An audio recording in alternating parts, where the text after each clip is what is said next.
Today's episode is brought to you by Audible. Y'all know that Michelle Obama's new book, Becoming, was released last week, and it's already #1 across all the bestseller lists. And I actually just downloaded the audiobook, which is voiced by Auntie Michelle herself. You too can download your copy of Becoming by Michelle Obama today because Audible is offering my listeners a free audiobook with a 30-day trial membership. Just go to audibletrial.com/unicorns talk and search for your favorite titles among the unmatched selection of audio programs. Download the title for free and start listening now. Go to audibletrial.com/unicorns talk to get your free audiobook today.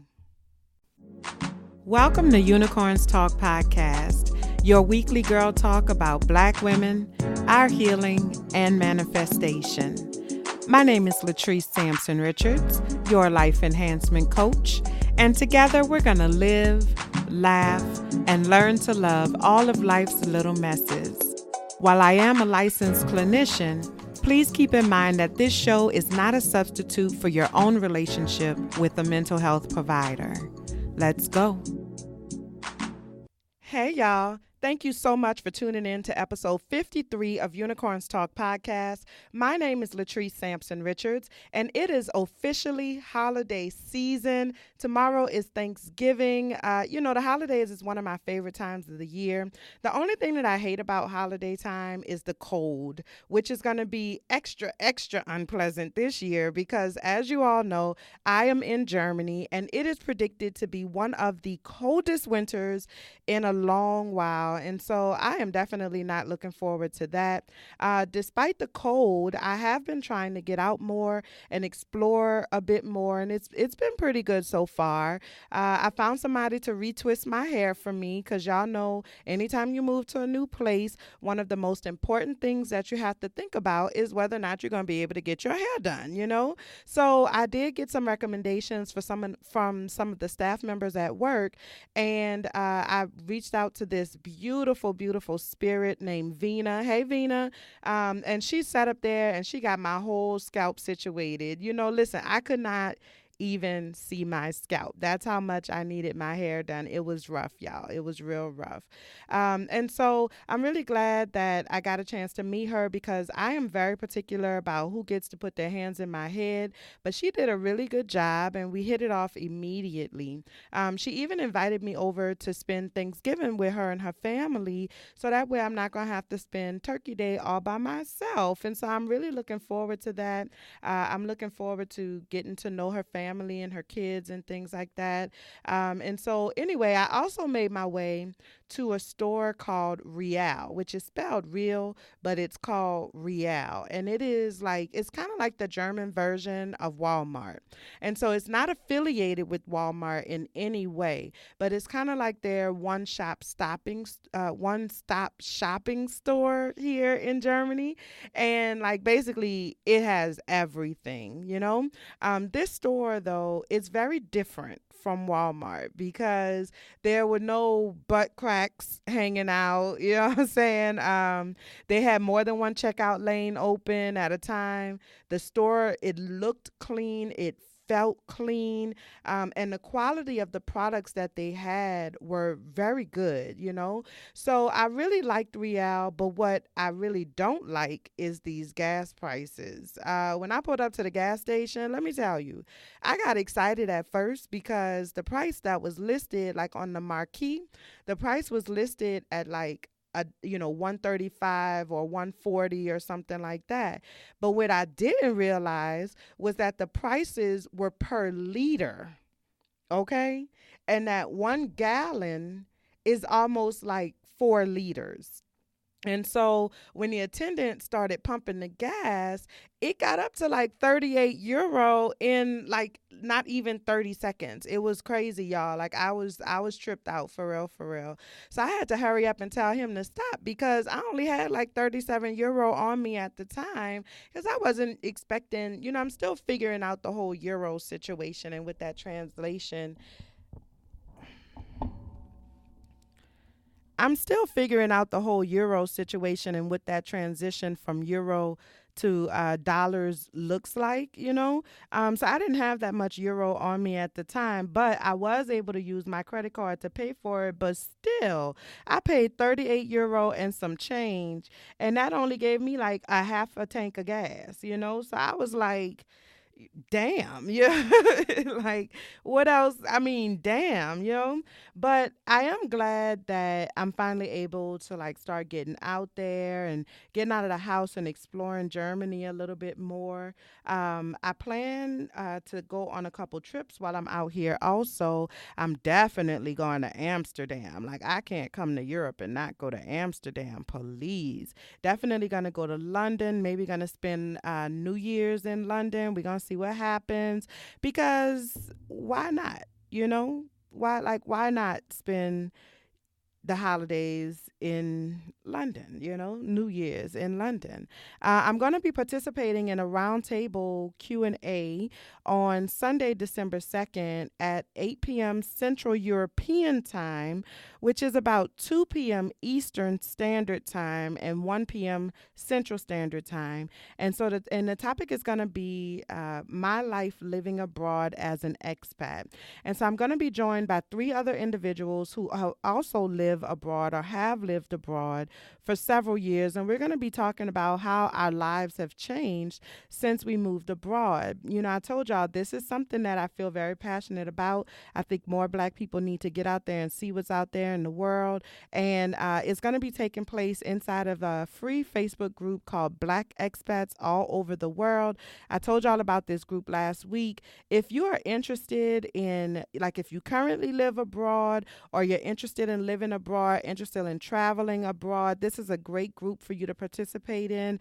It's full of resources and information on how you can get opportunities to take you abroad and to pay you and to pay for your living expenses and everything like that. So y'all make sure you check it out, and I hope to see you there. Okay. If you haven't already, make sure that you rate, comment, and subscribe on Apple Podcasts or anywhere that you're listening right now. You can use the hashtag Unicorns Talk Pod across all of your social media to let me know that you're listening, and make sure that you share it in your stories or whatever. Share it on your timeline. I be looking for y'all, and I appreciate y'all when y'all share and let me and let everybody else know that you're listening. All right. So, as y'all already know, I travel a lot with my job. Like my 9 to 5 job, I travel a lot. And when I first started doing this work, I was a single woman. I didn't really have any real attachments. And I ended up meeting my husband in the process while I was on an assignment in Cuba. And so we have been physically separated from each other for a large portion of our relationship because of my work, which can be very challenging at times. And so when I was in Atlanta for a pod connection, I bumped into Rhayne Coleman, who is the host of the Carefree Black Nerd podcast over there at BYNK Radio. Shout out to BYNK. And he and I started chatting and really kind of getting to know each other. And somehow we got on the topic of what it's really like to participate in a long distance relationship, which is something that he had a lot of experience in also, because he and his husband, they met online and they spent a large portion of their relationship in different states as well. And so this is a topic that I've been wanting to touch on for a while now, and I absolutely freaking love Rhayne, and I love his husband. And so I'm super excited to share our conversation about long distance love with y'all today. We talked about our relationships and our how we met stories and, getting catfished. We talk about all of that, but we also talk about what it takes to make a long distance relationship work. Okay. And so we're going to go ahead and get on into this interview. I hope you all enjoy it, and I'll see y'all on the flip side. I'm so excited to have you on the show today, Rhayne. I am a huge fan of you in particular, but then also of your show, Carefree Black Nerd. And so when we met finally like face to face met last week at a Pod Connection Atlanta. I was like, I immediately knew who you were because you got there a little late or whatever. I But did. as soon as you walked in there, I was like, it's him. It's him. Like I immediately knew who you were. You know, some of the people is like you see the people and you're like, is that so and Yeah. so?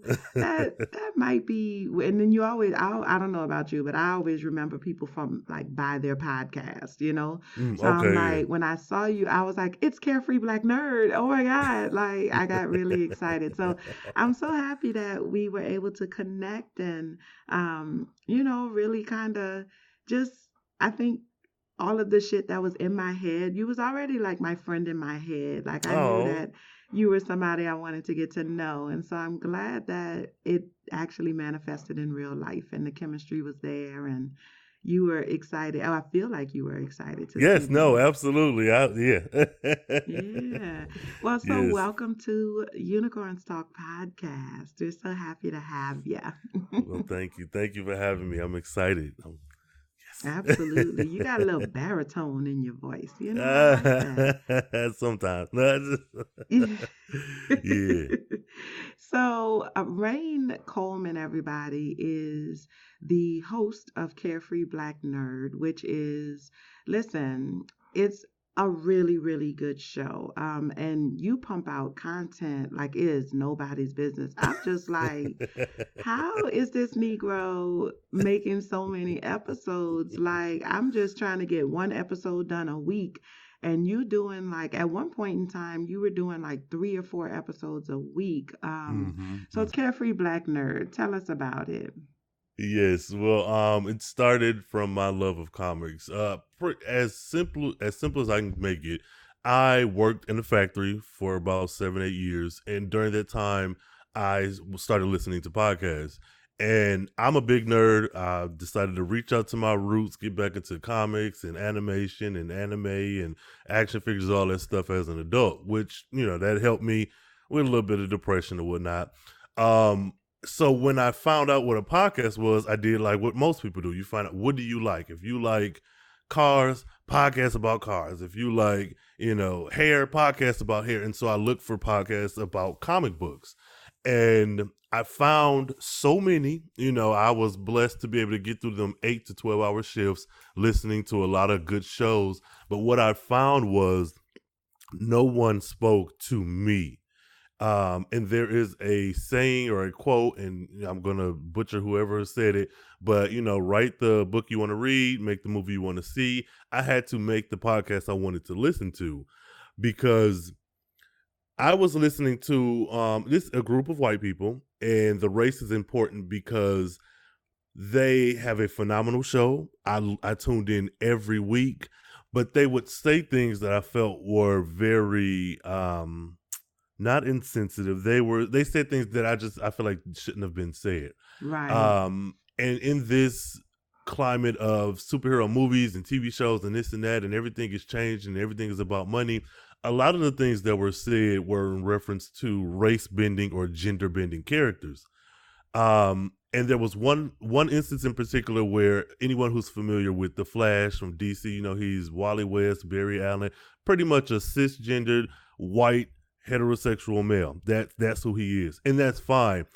They spoke about this character, the Flash. They never used his name. They said the Flash, and they spoke about him for 4 weeks straight, so about a month.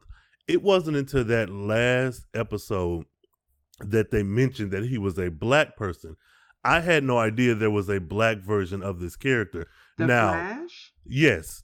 Wally West, I believe, there's like an alternate timeline, or he got rebooted some kind of way. He's a black, and he looks black. This ain't no old school. Let me just draw a white man and put brown skin. This is a black looking character with black hair, all that. And I didn't fault them because they don't have my lived in experience. So for them, that might not even be a factor. But what I said was, how do you not mention this man's race when comic books are a sea of whiteness? You can Yeah. go to any store and see a sea of white. Now, these are still good books, but you could be speaking to someone like again, for that whole month, I had no idea they were talking about a black person.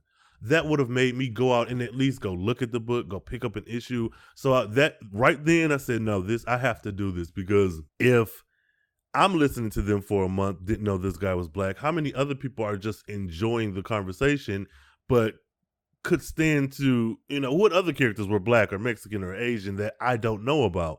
So that was my kind of aha moment, that you need to just do this. You can't sit by and just be a spectator. You have to throw your voice in the ring. You have to contribute, because this is something I'm passionate about. Yeah, so that's Carefree Black Nerd. I love it. I love it. And listen, I've talked about you. My audience is familiar with you because Oh. I have talked about you on my show before. When we was getting ready to go to Wakanda, you know what I'm saying? Yes, when yes, when yes. everybody was when we was getting ready to go to Wakanda, I was listening to Black Married Fly, and Treb was like, if y'all trying to go to Wakanda, shout out to Black Married Fly podcast. They're on a little hiatus right now, but they gonna come back. You know what I'm saying? We hoping, we hoping. We miss y'all. Fingers Y'all need to crossed. come on back. But shout out to Treb and Candace of Black Married Fly podcast. But anyway, Treb was like, Rhayne Coleman has got, all of your Wakanda history that you need. And I was like, well, let me see, let me check this out, because I love comic book movies. Like, I absolutely love comic book movies. And most people would not like believe that about me, but I am a Marvel girl. Now, I don't Okay. read comic books. That's just not my thing. You know what I'm saying? But a comic book movie, I really thoroughly enjoy those. And I think Marvel does the best. And so I was excited, just like every other black person in the world. I was excited about going to Wakanda, but it wasn't just because he was black. It was a myriad of things. It was like, he's black, he's fucking amazing. He's in Africa, and it's a Marvel movie. Like, I Right, was right. I was really, really excited about that. And so I wanted to make sure that, I knew my Wakanda history before I took that trip, packed my bags, and went on down to Wakanda. And so you actually did a course on Yes. your show, which I loved that. Like, I thought that was so creative. It was very inventive, and it was engaging. And I really loved it. But you did a Wakanda 101, I think it was called, course Hmm. on your show, and it was like 3 or 4 weeks long, and you really taught us about Wakanda. And so when I was watching the movie, I felt like things made a lot more sense to me, because I was like I understood his relationship with Nakia, like, from, because that was like the opening scene Yeah. was him, getting choked up about like seeing her again, and he froze, and that was a whole thing that he froze. And so because I took, the Wakanda 101 course from the Carefree Black Nerd in this bitch, Yeah. I was prepared, and I understood why that was a thing, like I knew their history, I knew what that was. And so I really thoroughly enjoyed it, and I've been a big fan of yours ever since then. And then you did an episode, a guest appearance on Black Married Fly, Oh yeah. with you and your husband. Yeah, yeah. And that's when I was like, oh my God. Like, that's when I feel like I really fell in love with you. You know what I'm saying? Because y'all are just Okay. so freaking cute. Like, I told you, I need to meet your husband. So, hey, Mr. Coleman, what y'all, he took your last name or what? What's the Yes, deal? yes, Yes? he did. Okay, so hey, Mr. Coleman, the other Mr. Coleman, how you doing or whatever. And so I already told you I need to get a hug or something in this lifetime. Yes, I just yes. need to borrow him for a few minutes, because I just need to experience his presence, because he was amazing. It really made me fall in love with you. You're like a teddy bear, Oh. and I love a teddy bear. Let me tell you, I love a teddy bear. And so anyway, so today we're going to be talking about long distance love. And the way that we got on this topic was because at a Pod Connection last weekend, you and I were talking about the experience of being in a long distance relationship. You know, my Yeah. husband and I were in a long distance relationship for a really long time, and periodically we go into bouts of long distance. Like I'm going to Germany this weekend. I'm going to be in Germany for several months. And so while I'm there, you know, it's a long distance relationship, and that shit is very Hmm. difficult, but it is doable. And you were saying that you and your husband had gone through a period of being long distance, because I know that y'all met online, yeah. Yes, yes, we did. Sure did. So talk to us about your story. How did you and your husband meet, and how did you know he was the one? Oh, well, we did meet online, but we met because I was living in the Midwest and I knew I was going to relocate to Dallas. Now, the job I had, they had positions open down here, but they were also dragging their feet about getting me into those positions. So for me, it was kind of happenstance. Like it's somebody who I found attractive and we got to talking and I pursued him and it was a pretty, good courtship or whatnot because we are where we are today. But I would come and visit like every month or every other month. And really was the conversation that got me. And I can speak on his behalf and say it was that as well. Now, he may have other things to add, but for the most part, the conversation and consistency was there. And I will say, and as corny, cheesy, or as, generic as it sounds, communication has been the thing that has held us together. You know, it's not corny at all, to be honest. It's not corny at all. It's real. Communication is a huge, huge part of existing in a long distance relationship.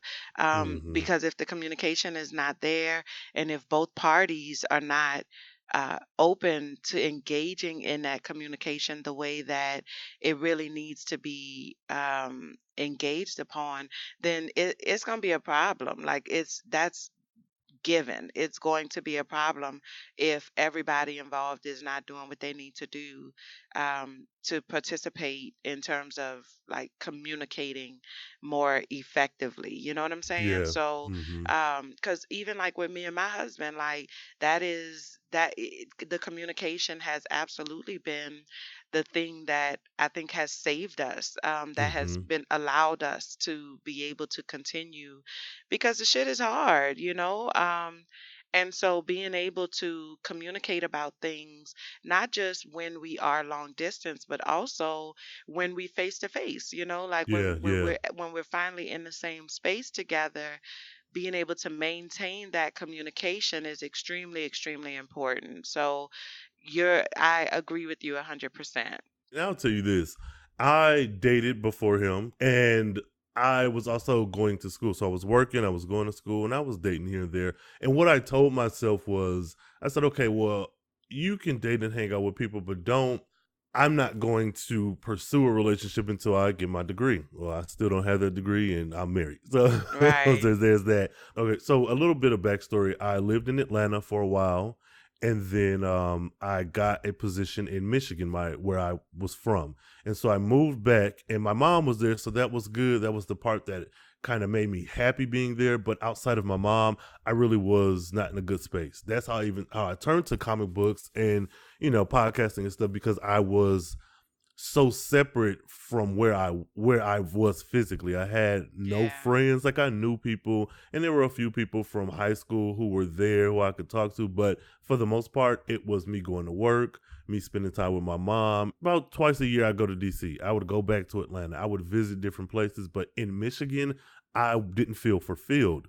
And within dating, I told myself I could stay here a little while longer, but if I can't get a transfer to go somewhere else, I need to start making moves in my own life because I'm not happy here.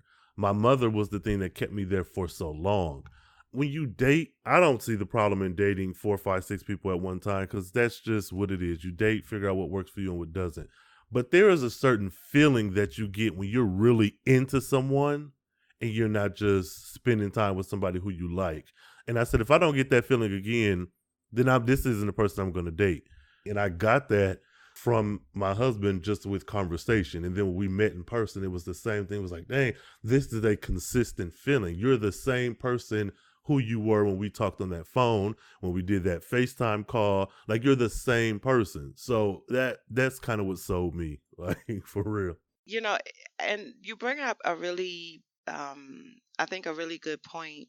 I was going to say interesting, but I mean it is interesting, but it's just a good point that people I think overlook. A lot of people are not taking online, like really the whole online world seriously. Like I hear people say Mm-hmm. all the time, Facebook not real. And I'm like, girl, yes it is. Facebook is very real. You know, like don't get it twisted. Facebook is a real thing. Even if somebody is lying on their Facebook page, it tells you about who they are. You know what I'm Yeah, saying? Like the yeah. fact that Mm-hmm. they feel like they need to lie, that tells you a lot about who that person is. And so online, the world of online, everything, dating, counseling, like just everything is moving into an online space. And it is a very viable option when it comes to dating and being able to maintain connections with people and things like that. Like if you ever look at your Facebook page, I have people across every single chapter of my life on my Facebook page. Mm-hmm. And even though we don't communicate on a regular basis, Facebook allows us to be able to maintain a connection with Right, each right, other. You know what right. I'm saying? Mm-hmm. And Mm-hmm. that's what the world of online life does for us, right? So when Yeah. it comes to being in a relationship, a romantic relationship, it is very, very possible to forge a real life connection online. It's Yeah. possible to do that because I firmly believe that you don't have to be in the same space with an energy or a spirit in order to feel it Mm-hmm. and Mm-hmm. to know that it's real. You don't need to be in the same space with that energy in order to connect with it. And so, but you have to be prepared, like you have to be open to the idea of it. You know what I'm saying? And so I think, um, in the world of catfishing and stuff like that, people are Yeah. afraid to try those kinds of things. Did you ever got catfish before? Absolutely, yes. That has yeah, OMG. that is that it but that's just like a side effect of the business. Like, having sex you could potentially get pregnant, or God Oh, that forbid was get deep. an STD. So it's like you have to assess your risk. I can't It can be frustrating, but I'll say this: online, and then adding in that extra element of being an LGBTQ member online, because our spaces are similar, but different from heterosexual spaces like Tinder Right, and right. whatnot. But yeah, you'll get those people who there, and like you said, there's an energy because even the words you put on your screen gives off something. And when you get this niggas ain't shit and you hoes ain't reading this shit no way and fuck this and fuck, and it's like no matter how hurt you've been, you can't, if you going into it with that mask of pain on, or that, excuse me, with that be it the truth of pain, and that's the thing you're putting forward, that's unappealing. And I've talked to several people who they've had pictures of other folks, or they had a picture of them from way back in the day, or their stats were a bit different, where you say you're 6 feet and 200 pounds, but you're 312 pounds, and Right. for me, it's like you said, people not taking this seriously, or you thinking that, oh, well, I used to look like this, or you might feel like you still look like you did 5 years ago, but you have yet to, take a selfie from yesterday. It's like, and that's happened a few times. It's just like, it gets frustrating. Yeah. Um, and in any space, be it you romantically pursuing somebody or you just doing that one night stand thing, either way, there's a whole industry now built off of catfishing. You have a whole series of television shows about catfishing. So it is a real thing. It is a real problem. But I've I've met people out in public and they have looked very different. They've looked like maybe they are a cousin to the picture that they sent, or a distant relative, because it's like I can see a little bit of Timmy in Not a there, but cousin. you ain't. Look, they might have the same great grandma or something, but this ain't it. You ain't this person, and it's just sometimes it's malicious. Sometimes, as we've seen, if anyone who's seen the Catfish show, sometimes it is you have these insecurities or this pain or this mask you're trying to uh wear for the public and hoping that no one will call you out. And it's like I'll be quick to do it, like, no, this ain't you. Who is this? Who is this in this picture? And I'll pull it up and like, who is this? Yeah, Like, you bring up a really good point though, how like people, especially when you're not just online dating, but online dating is a form of long distance dating, right? mm-hmm. And so, like, in long distance relationships, you have to allow yourself to be seen. Like, you have to be your true, authentic self.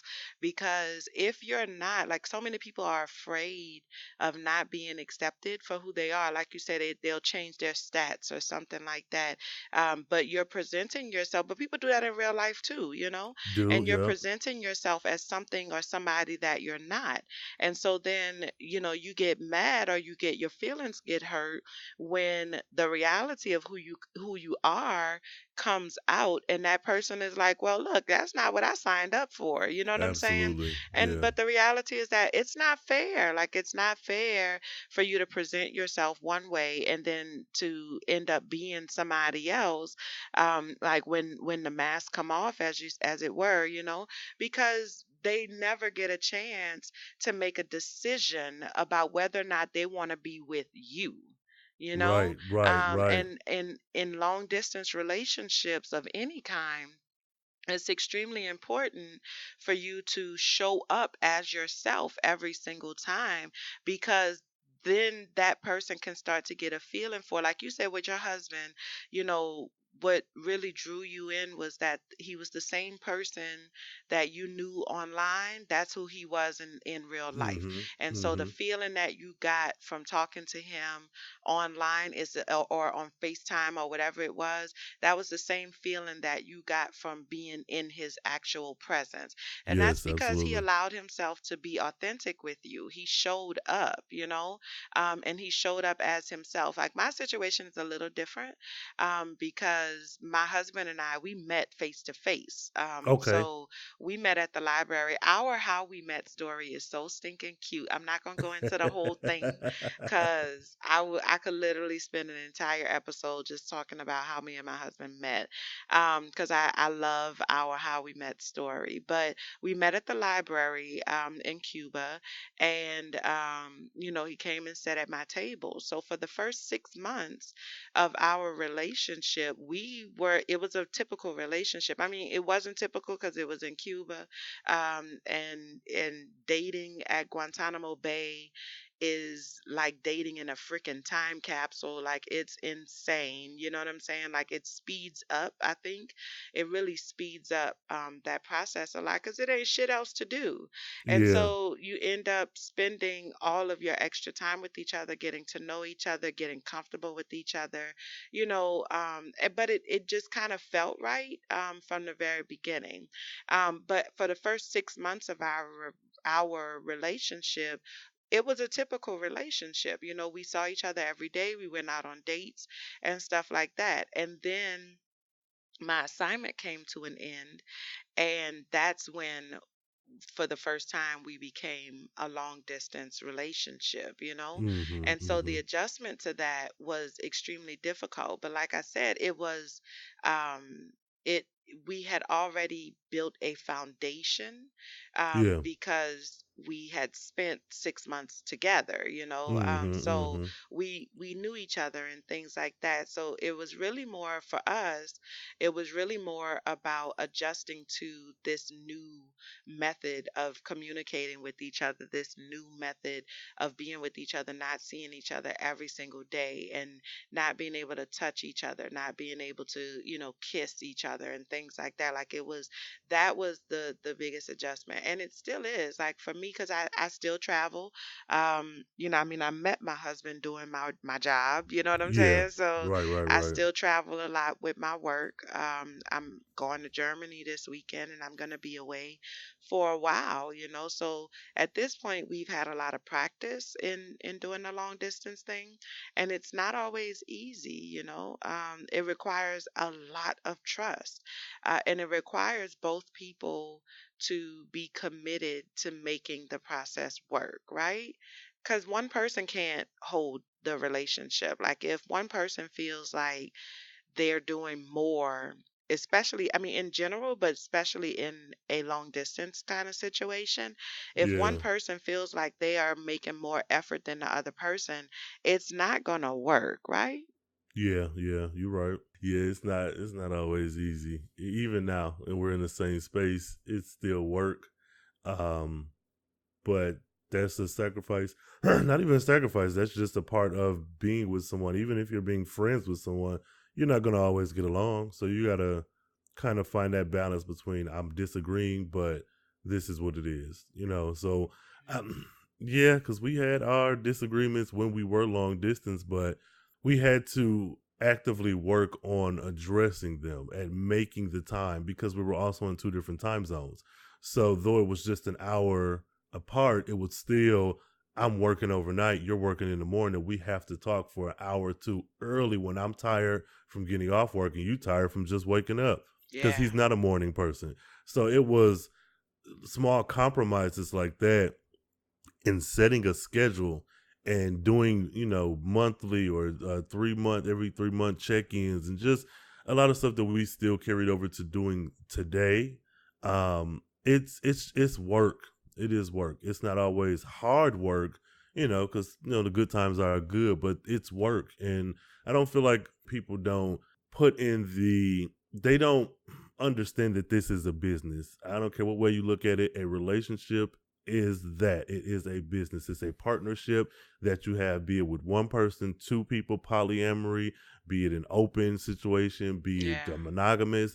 It's a relationship. It's a partnership. And so one of the things that we do is we check in now. Okay, it's been 4 or 5 months. We need to sit down. How do you feel? Am I holding up my end of the bargain? What is it that you want from me?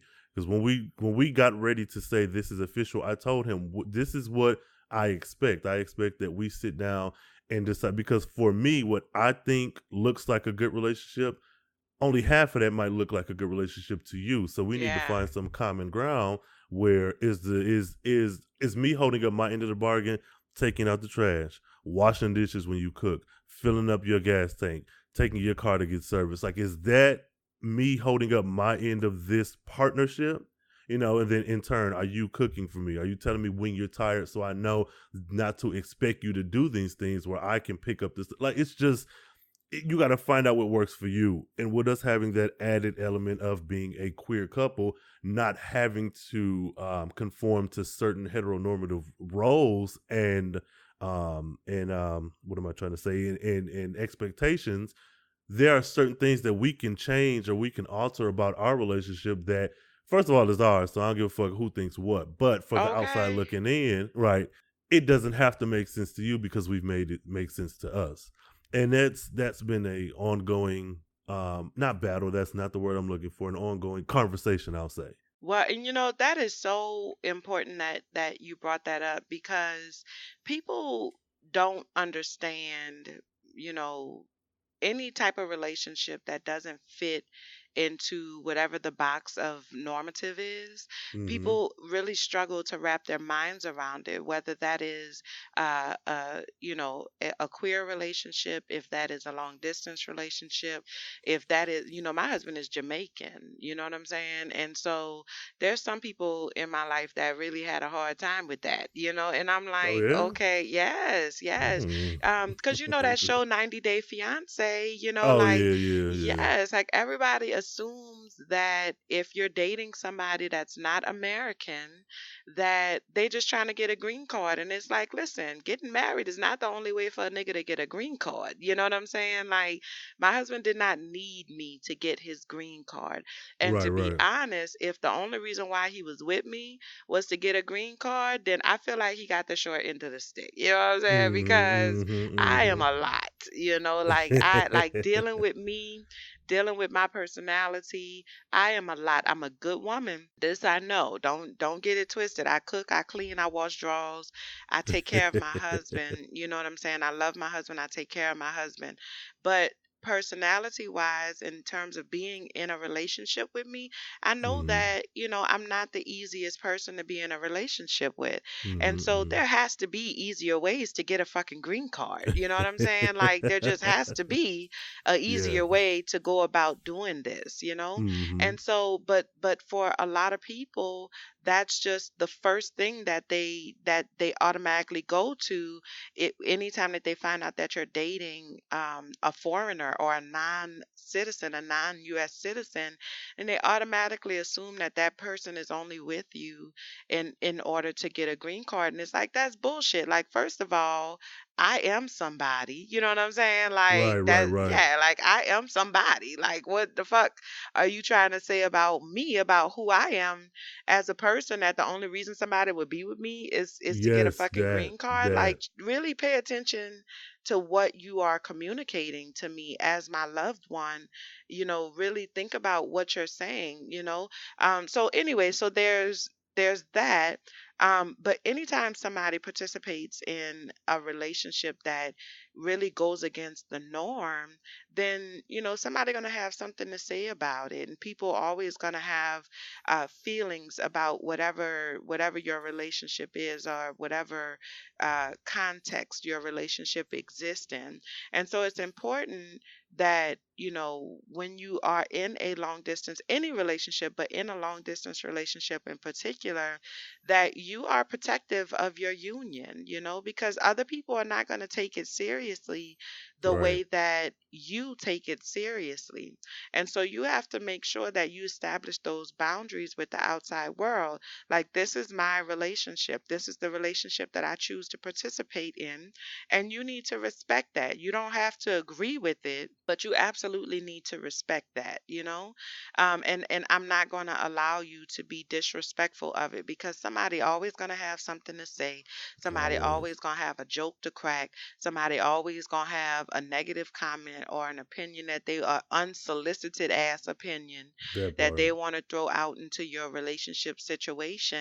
And like you said, all that really matters is if you are happy in that relationship. Find what works for you.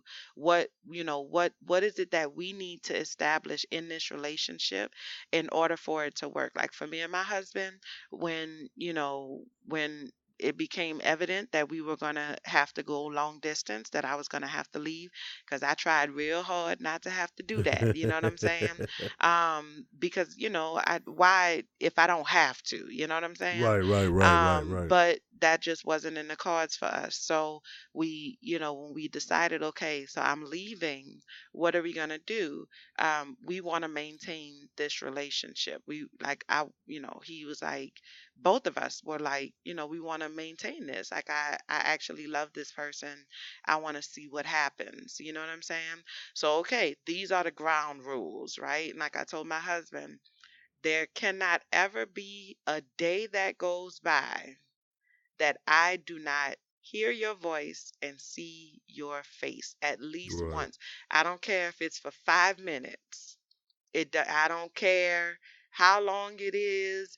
There cannot be one day that passes that I don't hear your voice and see your face. And we figured that out. Like, he agreed to that, and that's what worked for us. Mm-hmm. We talk every single day. We communicate every single day, typically multiple times a day, Yeah, yeah. but at least once a day, every single day. That was a ground rule that we established in our relationship to help us get through the long distance thing. And we did that because I was honest with him about what it was that I needed in order to be able to participate in that relationship. You get what I'm saying? Yeah, absolutely. Yeah. Yeah. And so many people I think are not just in long distance relationships, but in relationships in general, these people is not talking to each other. They're not Which is communicating with each other wild. about the reality of what it is that they need out of these relationships. And then when things fall apart, everybody looking confused because I don't know what happened. I don't understand. Well, you didn't tell a nigga what you needed. Like That. that's what happened. You never communicated. Y'all didn't talk. Y'all didn't say, "Hey, I don't like that shit. Don't do that shit no more." Or you didn't say, "I really like that. I wish you would do that more." Like we need to be able to communicate, especially in a long distance relationship though. One thing I'll say, my mother kind of ingrained in me, and one of the things was by accident, because I was raised as an only child.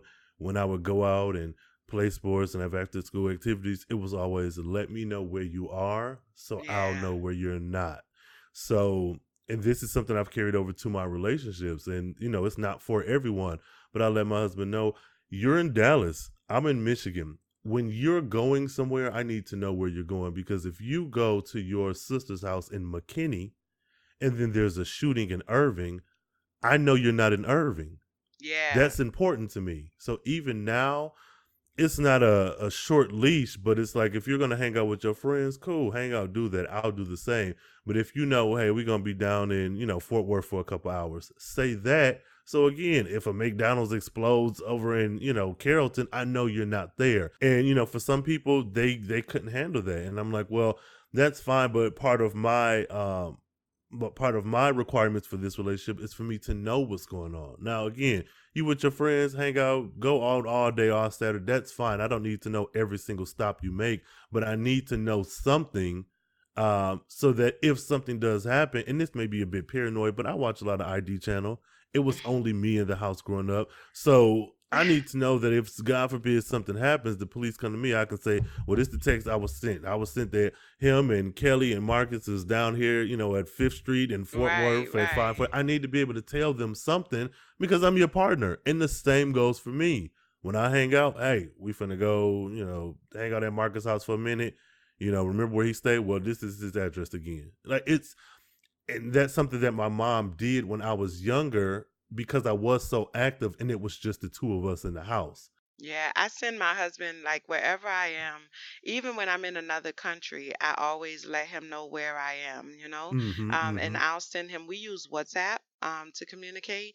And so I'll send him, you can send your location Yeah. with WhatsApp. And so I'll say, hey babe, I made it to the party or whatever, and then I'll send him my pin drop, like I'll send him my location just so that he knows, like even like later today, oh my God, I have to learn how to drive a stick shift. Okay. Oh. Yes, like a manual transmission car, and I need to learn before Saturday. So I'm not really looking forward Okay. to that, but I have my appointment today. I purchased some lessons, you know what I'm saying? Okay. So I have my appointment today, and so I'm gonna take an Uber over there. And so I'm like, anytime I get in the Uber, like I text him and I say, hey babe, I'm headed to such and such. And then Uber has a feature where you can share your route with Okay. another Good. person Oh, nice, so nice. that Okay. while I'm in the Uber car, he literally knows exactly where I am while I'm in that vehicle, while I'm with that Uber driver. He can pinpoint my exact location. You know what I'm saying? Which is a safety thing, like it really is. It's a safety thing. Like this is my person, like he is my person. And it really is just the two of us out here. Like it's me and him. And so, it's important that he be given the opportunity to show up for me if the need arises. You know what I'm Right, saying? right. Like if he needs to show up for me, he needs to be able to do that. And so little things like that really allow for that to be able to happen, you know? Talk to me a little bit about the transition from long distance relationship to now a more traditional type of face to face relationship. What was that transition like for y'all? Because a lot of people struggle in making that transition because you get, in long distance relationships, you're still living separate lives. Right, right. And so moving from living these two individual separate lives into then enmeshing your lives together Hmm. can be a struggle, and some people are just not able to make it through that and make it past that. So talk to me about what your transition was like, going from living separately and like literally in two different cities from each other, to Hmm. then now being in the same house and um, being face to face and having more of a traditional courtship. It was a pretty smooth transition overall because I was visiting for so long, and though it was visiting, so a hotel here, staying with in-laws there, it we had a clearly defined set of rules for who does what happens here, what does this look like, what does this new life look like. And so we started off with bills because number one cause of divorce, I'm sure, is probably money, and then like adultery. I don't know. So we started off with bills, and it was who's going to pay what.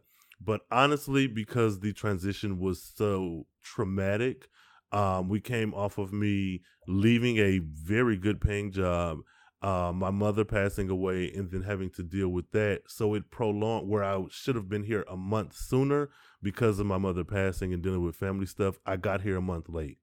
So the literal transition from living in Michigan to being in Dallas was a very jarring one, to the point where, because we were kind of focused on this traumatic stuff, that everything else okay, I'll say, to our credit, we did communicate a lot and we set a lot of stuff up before I left, so we were able to focus on the traumatic part, if that makes sense. It does. It does. I totally understand that.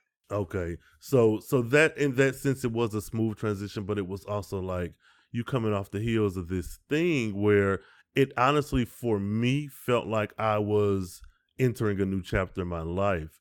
He was very supportive around that time. My in-laws, because all of them do not support us, which again, I don't give a damn, but that's just the reality of it. Even those persons who were like, yeah, we ain't for this, this gay shit y'all doing, they were still like, okay, look, nigga, your mama ain't doing good. What do you need from me? And so it was a very traumatic experience moving, but it was very cathartic, I guess. It was a mix of a lot of different things, but because we had done the work prior to any health issues, Yeah. I was able to transition, and I was able to be sad. I was able to lay up in my home in Dallas and be sad for this particular reason, not sad because my mom passed and we behind on rent. My mom passed Yeah, and we yeah. arguing. It was very much like, you grieve and you deal with that, but understand that we are okay because the shit that we did before. So it started with communication. These are the bills that need to be paid. This is what I want from you when you get here. This is what you need from me. It was so, to kind of reel it back in, it was a very smooth, eventful transition. I'll say that because, yeah, I'll say eventful. Yeah. Absolutely. It makes sense. It definitely makes sense because you were already in transition in your life. And so what happens, when there's like those types of natural transitions, like, your mother passing away is never a good thing, obviously, but it is a natural transition. And so allows it opens the space for you to make other changes more naturally Mm-hmm. as well. Like I always tell anybody, anytime that there is a major change in your life, then it opens the door for natural transition. And so it sounds like that's kind of what happened, because at the time that you moved into a more traditional relationship setting, like a face to face kind of relationship situation, you were in transition in your life. You were dealing with your mother passing and things like that. So it was like everything is new. And so you made all these changes at one time, and it kind of made that transition go a little bit more smoothly. Yes, absolutely. Yeah, I definitely understand that. Not everybody has that opportunity though. And making those transitions into, or like going from being in a long distance relationship to being in a more traditional style relationship is extremely, extremely difficult for some people, because there's a lot of different things that you have to consider. Like, for example, with me and my husband, like he has his own routine, and I do Mm-hmm. too.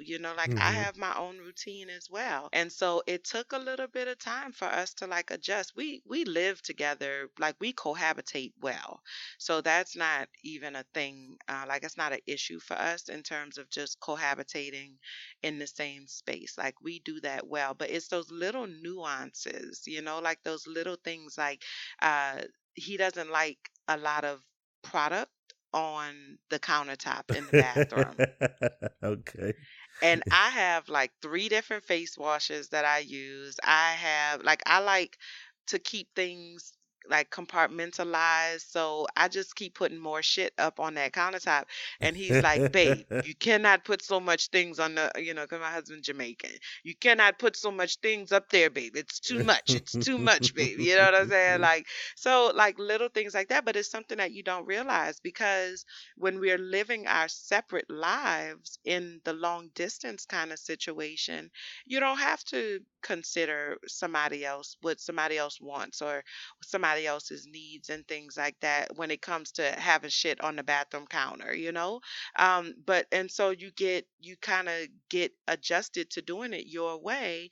And when you mesh with somebody, then you have to make that adjustment. I mean, it's no different than moving in with somebody for the first time, but even more so than that, like for example, I'm a very outgoing kind of person, and my husband is just really not his thing. Yeah. And so a good night for him is us staying at home and watching movies. Like we watched movie last night, and he fall asleep on the movie. How you choose the Okay. movie and you fall asleep Okay. on the Now movie, hold up. Now, no, we ain't gonna. No, we not gonna have that because I do the same thing. So I gonna have you attacking that man because that's what I do, and I give shit for it Listen, all the time. listen, okay? But, making that transition is difficult sometimes for people, because you don't consider that you are literally used to living two completely separate lives from each other, and the relationship just kind of becomes a part of your individual life. And then when you get face to face, people have different expectations for a face to face or a more traditional type of relationship in terms of location wise. You know what I'm saying? We have different expectations. We expect to be able to spend more time with each other. We expect to be able to, do things together and to go places together, whereas before we were not able to do that. And so, really making the adjustment between continuing to live my life the way that I have grown accustomed to living it, but also making room for this real life relationship now, Right. like Mm-hmm. making space for that, making room for that, making time for that is definitely a huge part of making that transition from long distance to face. Because, I mean, I would imagine that that's the goal, right? Like, Right. what's Right. the Right. point of maintaining a long distance relationship if there's never a goal to come together? Yeah. Yeah. So anyway, well, I'm so excited. I feel like this conversation it didn't go the way I had it going in my head, but it was so much better. Like I feel like it was a really good conversation. I'm really glad that we had an opportunity to talk with each other, and to connect. In so many different ways. I definitely don't want this to be our last conversation with Oh each no, can't other. be. Okay, all right. I'm gonna have to get my carefree black nerd girl shit in order. You know what I'm saying? I don't know what I would be able to contribute uh, to the I'm carefree black yeah. nerd I situation. can, I can, I can. I have several things that you can contribute. Okay. I yeah, don't. That's not even a concern. Okay, I could do a character analysis or something, a little character Absolutely, breakdown or yes, whatever. I'm down for the cause. I'm yes, definitely yes. down for the cause. So Rain, go ahead and let everybody know how they can get in touch with you, how they can listen to the Carefree Black Nerd. I know some of y'all still trying to go to Wakanda. I went to Wakanda just a couple weeks ago. You know what I'm saying? So maybe they need to get caught up on Wakanda 101, or get Yes, in touch yes, with their yes. inner carefree black nerd. Let them know. Well, everyone, carefreeblacknerd.com is the hub for all things carefree black nerd. Twitter and email is probably the most immediate ways to get in touch with me. Carefree Blurred on Twitter, but carefreeblacknerd at gmail.com. I have several shows. I have review shows going on. I have the Road to Wakanda, the 101 study course. A few like Living Single review. I got Insecure, Black Lightning, Riverdale, all that geeky shit. So if you want a little bit of nerd fix, I feel like there's enough things that if everything ain't for you, you might find one thing that is. And I'm very, very open to conversation. If you like something I said, you didn't like it, you want to know more, you think I should talk about something else, I'm open to that. Criticisms and all, because it's podcasting for me is a conversation. So all other social medias, Carefree Black Nerd. And I said just come over and see if there's something that you like. And even if you're not into nerdy stuff, you might have a friend who does like Superman or Wonder Woman or Batman or something. Just let them know and take it from there. So Yeah, and thank you. I just want to throw in there, he open to constructive criticism. Don't come around here with no bullshit. You know what I'm saying? Don't come around here with no dumb shit, talking crazy to my teddy bear, because we gonna have a problem. That Do you have any plans on going to like any of the Comic Cons or anything like that? I do. Oh God, this is a plan that's been working for the last few years, and I keep um yes and no. I had some issues with a particular all black convention that didn't come through in April, Okay. and it hasn't soured me to the idea, but for me it's a lot of planning because I for me planning is key. Even the pod connection, I bought that ticket very early on and was like, okay, I need to be there, but I have to say that I fell short in certain parts on this trip, and I don't want to go through that again. So, my plan is for 2019. Probably won't get to a convention unless it's local. It probably won't be until the fall. I would love to go to New York Comic Con Mm. next fall, but we'll see. I would My love biggest. to go to a Comic Con one year. I don't know if I'm at the place where I'm like ready to do dress up and stuff, you know what I'm Oh yeah. saying? But I definitely would love to have that experience. Like I feel like, um, it just I just really think it would be an awesome and amazing experience, Yeah. especially with like, one of the things that I really love about your show, is, and I told you this when we met in Atlanta, one of the things that I really love about your show is that it is so unapologetic, and you're just like, listen, I am a big ass black ass gay ass nerd, and y'all just gonna fucking get over it, you know what I'm saying? And like, that. I really appreciate that about you, because you are living your truth, and whoever has a problem with that, that's their problem. Yeah, And absolutely. not everybody is able to do that. Not everybody is able to feel that comfortable in their skin, because you cross so many different intersections. You know what I'm saying? Like, talk about intersectionality. I'm talking about, Rhayne Coleman is doing big things out here in these streets. Trying, And so trying. there's so many pieces and so many facets to who you are, and you own each and every one of them, and you take responsibility for each and every one of them. And you're not forceful in forcing other people to accept who you are, but you are very unapologetic about that. And I love that about you, Oh, because you create, or you allow people like yourself to have a voice. I mean, people enjoy your show, because people oh, enjoy your perspective and your point of view. And so I really appreciate that about you. And I'm so happy that we had an opportunity to connect. And you're not really ever gonna get rid of me, Rain. You just need to, like, prepare good. yourself for that. You know what I'm saying? Because I ain't going no motherfucking where. Okay. I'm gonna be here, you know what I'm saying? And once I get my life in order, I'm gonna definitely head on down to Dallas, and we're gonna do some things down there. But I feel like this is something that's gonna be around for a little while. Yes, yes, absolutely. And I have to say I do appreciate you because I mean, as a solo podcaster, I imagine sometimes it's just talking into the ether, and you never really truly know until you get those small, maybe a tweet here, a message there that yeah, I've been listening and I like this, I like that. I didn't really care for like it's sometimes it can be a bit lonely, but I do appreciate it honestly because it's been a wild ride, and so come on. Yeah, yeah, and we're gonna do this thing. We're gonna do this thing. We're gonna grow this thing, and maybe, now this is a big maybe, but we're gonna put this out into the atmosphere. Come on, Maybe in 2020 we can go to the Comic Con together, and we're gonna let's do dress it. up. We're gonna do a joint costume. You know what I'm Okay, saying? that's Yeah. look. I'm for it. Let's do Let's it. put that out into the Let's atmosphere. We're gonna make come that on. happen. That's my see, you feed my inner black nerd girl, like, Okay, I would love that. Like, I would be so excited. I would be look, so I'm down. excited about that. So, all right, Rain. Well, thank you again, for coming on the show, and I love you, boo.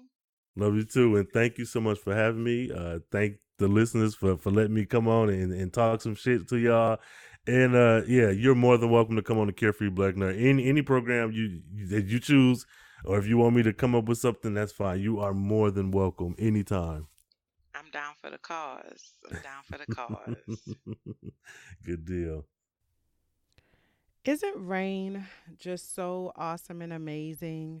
I want to say thank you again to Rhayne Coleman over at Carefree Black Nerd for participating in this conversation with me and just for being fucking awesome and amazing. And I hope you all enjoyed that as much as I did. I want to know your stories of long distance love. Are you participating or have you ever participated in a long distance relationship? Do you have any tips that you would add to the tips that we gave or to the things that we discussed about what it really takes to make a long distance relationship work? Because I think so many of us, especially nowadays with the online, like everything is happening online right now, and we're crossing cultures like never before. And I just don't want anybody to miss out on a great opportunity to find love because they are afraid of being in a long distance relationship. It's hard. I ain't gonna lie. It's hard, but it is something that's doable and it can be very, very rewarding if you allow yourself to really be open to that experience. So I want to hear from y'all. Let me know what your thoughts are. Let me know what your experience has been. And if you have any tips, go on and let me know that as well. Okay? Coming up next is High Five.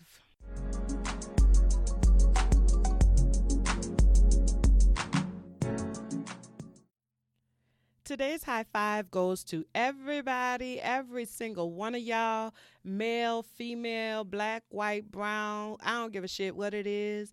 All of y'all that's in them kitchens, tearing down on them pots right now. I just want to give a high five to each and every one of y'all for every sweet potato pie, every collard green, every turkey, every rum punch. Hey, Desiree. I want to give a shout out to every pan of mac and cheese, every pan of everything that we are thankful for this this Thanksgiving. I want to give a high five to everybody who's in there putting it together for your family to be able to love on each other and to be able to express thanks for each other.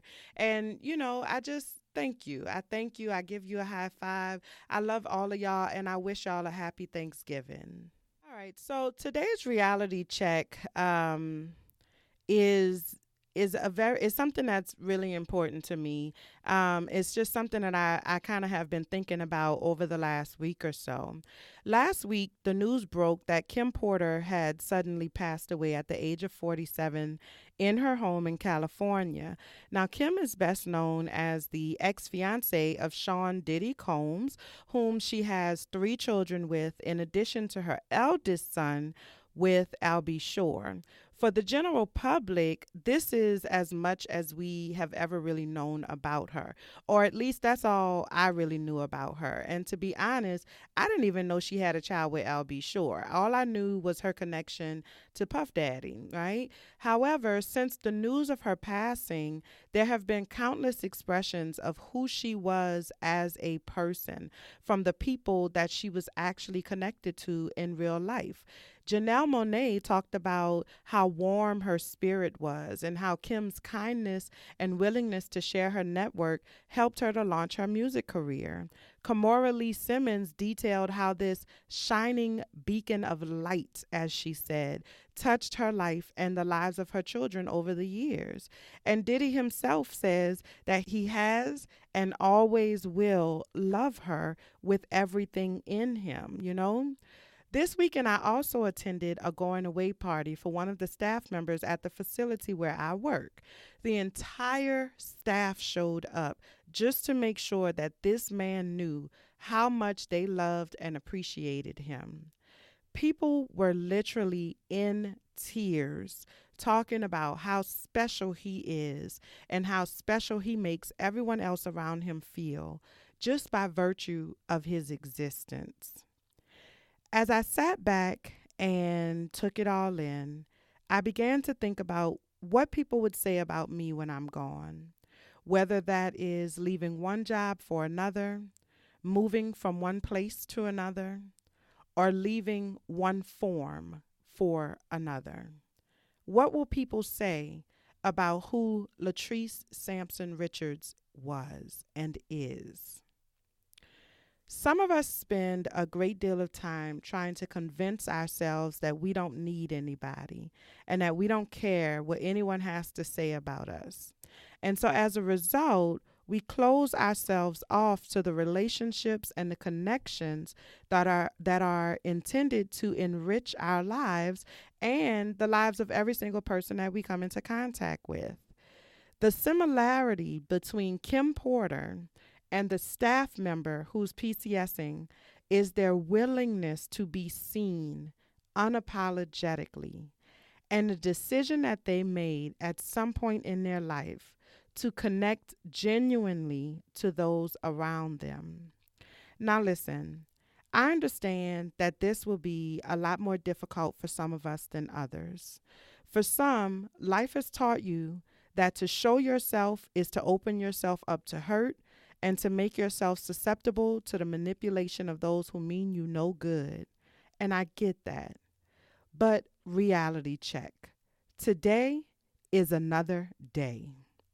Today, you get to choose to live life on your own terms. And you have the support and the wisdom of lessons learned to guide you along the way. How do you want to be remembered? That's all the show that I have for y'all today. Make sure that you join my free Facebook group, Trust Village, a safe space for healing and manifestation. Trust Village is an awesome and beautiful place, and I love it. And shout out to all my villagers out there. Make sure that you follow me across all of the social media at Unicorns Talk Pod on Facebook, Instagram, and Twitter. And visit the website, latricesampsonrichards.com/Unicorns Talk Pod. Shoot me an email at unicornstalkpod@gmail.com if you have something that you want me to talk about specifically, or if you have a question and you just want some feedback on it, okay? That's all I got for y'all today. I love y'all, and I appreciate y'all. And until next time, be well. Bye, y'all.